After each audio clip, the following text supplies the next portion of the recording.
Welcome students, welcome to my YouTube channel. So let's start question number 2 from the exercise 6.3.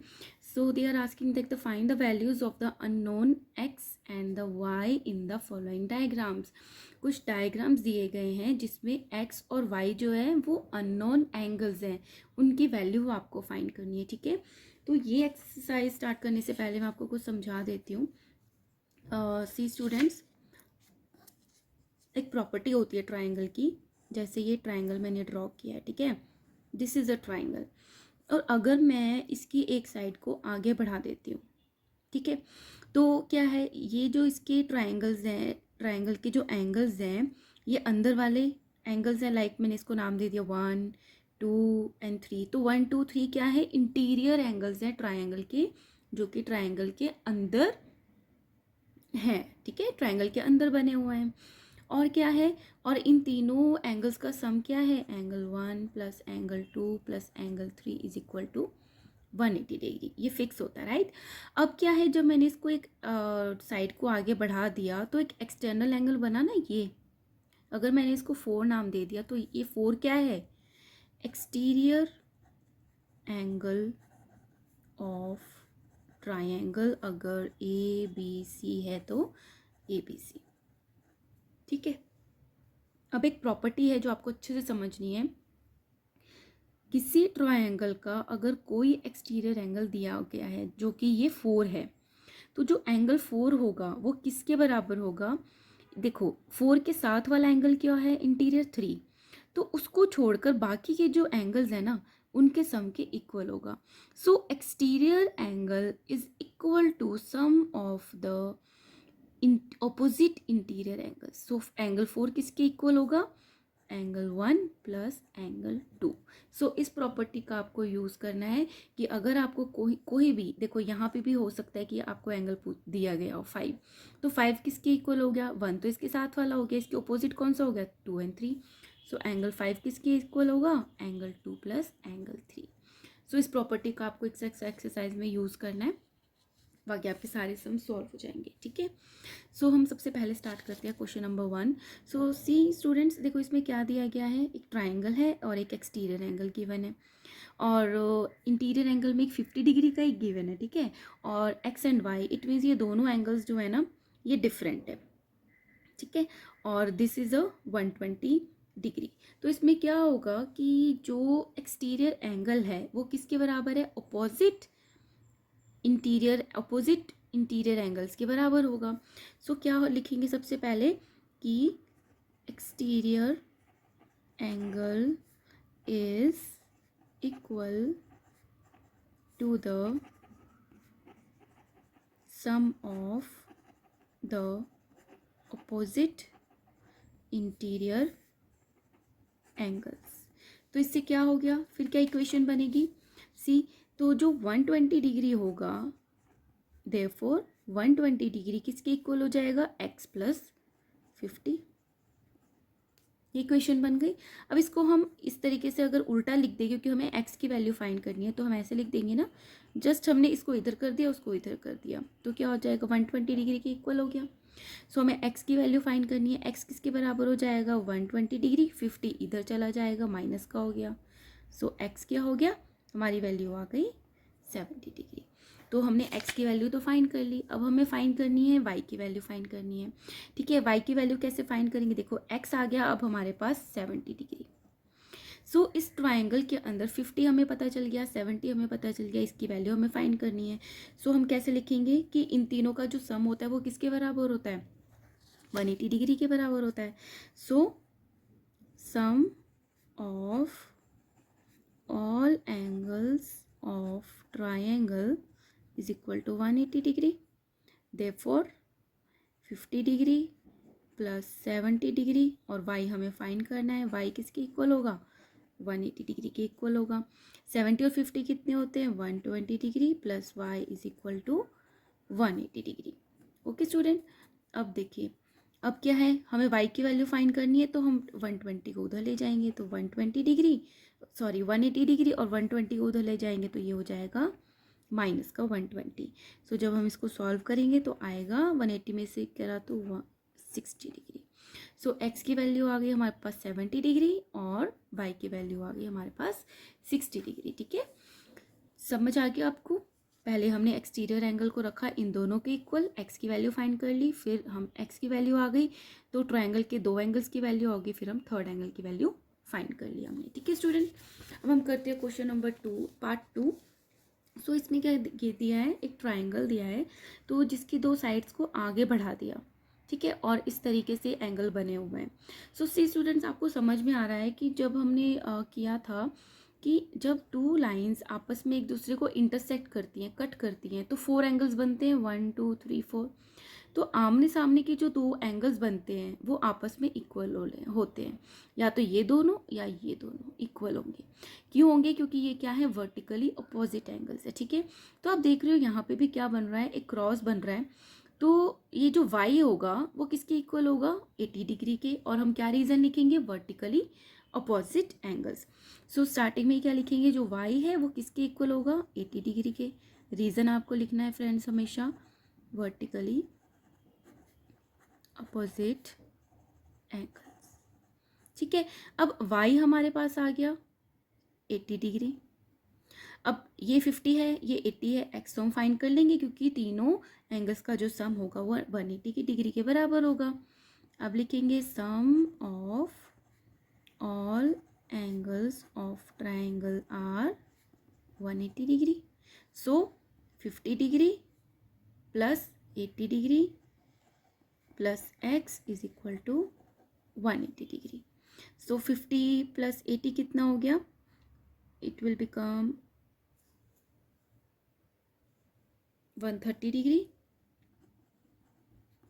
Plus x is equal to 180 degree. So x किसके equal हो जाएगा, 180 degree, 130 को हम transpose करेंगे minus 130 degree. So x will come 0 and 5 50 degree.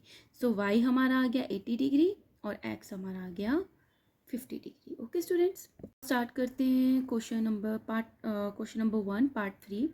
सो देखो इसमें भी क्या दिया है, एक हमें ट्रायंगल दिया है, एक्सटीरियर एंगल की जगह उन्होंने x रखा है और एक इंटीरियर एंगल है y।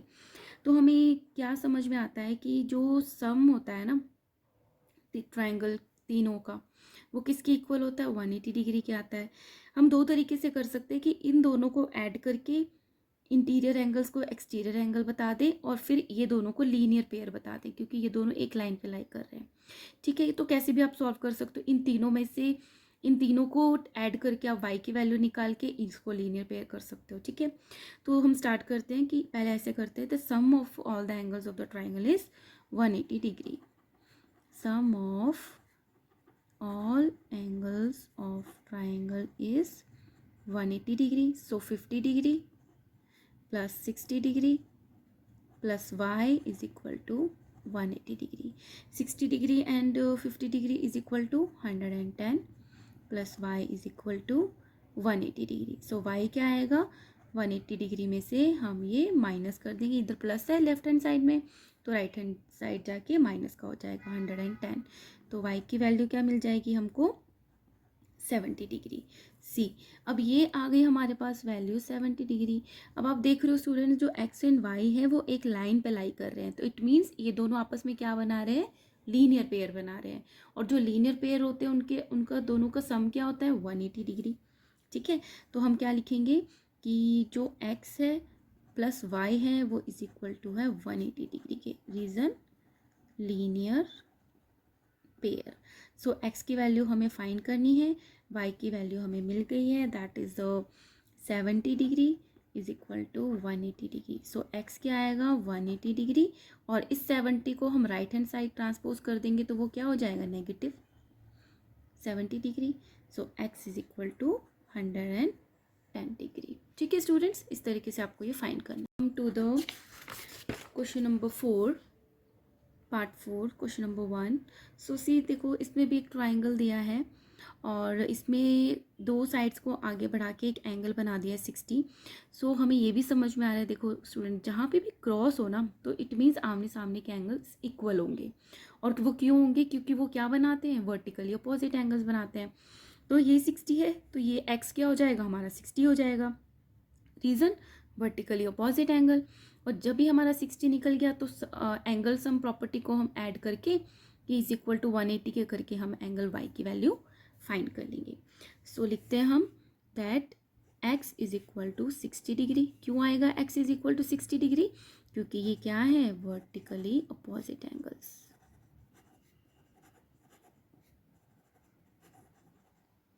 राइट. अब जब हमारा x की वैल्यू आ गई है 60 डिग्री तो हम लिखेंगे in triangle sum of all angles is equal to 180 degree. So all angles का सम करते हैं 30 डिग्री. y की वैल्यू हमें फाइंड करनी है, x की वैल्यू हमें पता है 60 degree is equal to 180 degree. y अपनी प्लेस पर 60 और 30 को हम ऐड कर देंगे. स्टूडेंट आपको ये तो पता ही होगा ना, जो कि होल नंबर्स होते हैं वो आपस में ऐड हो जाते हैं, और y है या फिर इस सेम टर्म वाला कोई होगा तो ही आपस में ऐड होंगे. ये तीनों आपस में नहीं ऐड हो सकते. ठीक है, तो ये 60 है, ये 30 है, तो इसको ऐड करके हो जाएगा 90 degree is equal to 180 degree. So y क्या आ जाएगा हमारे पास 180 डिग्री. लेफ्ट हैंड साइड में 90 पॉजिटिव का है तो इधर क्या हो जाएगा नेगेटिव का. So y is equal to 90 degree. So x आ गया हमारा 60 डिग्री और y आ गया हमारे पास 90 डिग्री. ठीक है स्टूडेंट्स, सो ये बहुत इजी सम है, लेकिन आप करोगे तो आपके सारे जो डाउट्स हैं ना वो क्लियर होते रहेंगे. ठीक है, अब है part number 5. See part number 5 में भी ट्रायंगल दिया है. अब देखो, आपको देखते ही समझ में आ रहा होगा कि ये भी एक क्रॉस बन रहा है और ये दोनों क्या है, y एंड 90 डिग्री आपस में वर्टिकली अपोजिट हैं, तो y की वैल्यू क्या आ जाएगी आपकी 90 डिग्री. और ये दोनों x दिए गए हैं, इट मीन्स ये दोनों एंगल्स जो हैं वो सेम हैं. सो हम क्या लिखेंगे, y is equal to 90 degree reason vertically opposite angles. Right. अब यही लिखेंगे सेम चीज in triangle sum of all angles. In triangle sum of all angles is equal to 180 degree. So y plus x, अब y की value हमें पता चल गई है 90 डिग्री और x plus x is equal to 180 degree. ठीक है, सो ये हो गया 90 डिग्री. 1x और 1x कितने होते हैं, 2x is equal to 180 degree. So 2x किसकी इक्वल आ जाएगा, 180 डिग्री तो अपनी प्लेस पर है, 90 डिग्री इधर ट्रांसपोज होके नेगेटिव का हो जाएगा. So 2x is equal to 90 degree. So x क्या आएगा 90 डिग्री. इधर 2x के साथ मल्टीप्लिकेशन के रिलेशन में है तो इधर आके ये क्या हो जाएगा, डिवीजन के रिलेशन में आ जाएगा. 2 1 ज़ा 2, ये आ जाएगा 45. Therefore x is equal to 45 degree. y हमने फाइंड कर लिया था, दैट इज 90 डिग्री. ठीक है, now last part, that is 6 part of the question number 1. So देखो, इसमें ट्राइंगल, इसमें सारी साइड्स को आगे आगे उन्होंने बढ़ा दिया. ठीक है, अब देखो ये कितना इंटरेस्टिंग है कि आपको लग रहा है पता नहीं क्या किया गया है, हम कैसे फाइंड करेंगे. लेकिन देखो, ये है x और ये आप क्या बना रहा है क्रॉस, तो इट मीन्स ये वाला जो एंगल होगा वो भी तो इसके इक्वल होगा, तो ये हो गया x. सिमिलरली ये जो x है ये भी ये क्रॉस बना रहे हैं, तो इसकी वर्टिकली अपोजिट एंगल क्या हो गया, ये, और ये भी क्या हो गया, x हो गया. अब ये दिया तो गया है y, लेकिन इसकी वैल्यू क्या होगी, ये x है बाहर की तरफ और इसका वर्टिकली अपोजिट क्रॉस है, तो ये भी क्या होगा, y इज इक्वल टू भी क्या होगा x. इट मीन्स ये तीनों एंगल्स जो होंगे वो सेम होंगे जिनकी वैल्यू होगी x, और वो आपको फाइंड करनी है. सो हम क्या लिखेंगे, सबसे पहले लिखेंगे जो y है ना वो इक्वल आएगा x के. क्यों, वर्टिकली अपोजिट एंगल्स. ठीक है, और ये बाकी के भी x x हो गए. Therefore x plus x is equal to 180 degree. So ये तीन x मिलके क्या हो जाएंगे, 3x के हो जाएंगे इज इक्वल टू 180 डिग्री, और x क्या हो जाएगा 180 डिग्री अपॉन ये 3 की जो है मल्टीप्लिकेशन के रिलेशन में, तो यहाँ क्या हो जाएगा डिवीजन, तो 3 1 ज़ा 3 and it is 60 degree. So x की वैल्यू आ गई 6 और y क्या है, x के इक्वल है, because y is equal to x. Therefore y की वैल्यू भी क्या आ जाएगी, 60 आ जाएगी. इट मीन्स ये जो तीनों एंगल्स होंगे ये तीनों 60 60 60 डिग्री के होंगे. Hopefully I have cleared all your doubts. If you like my videos, please like, subscribe my channel. Thank you so much.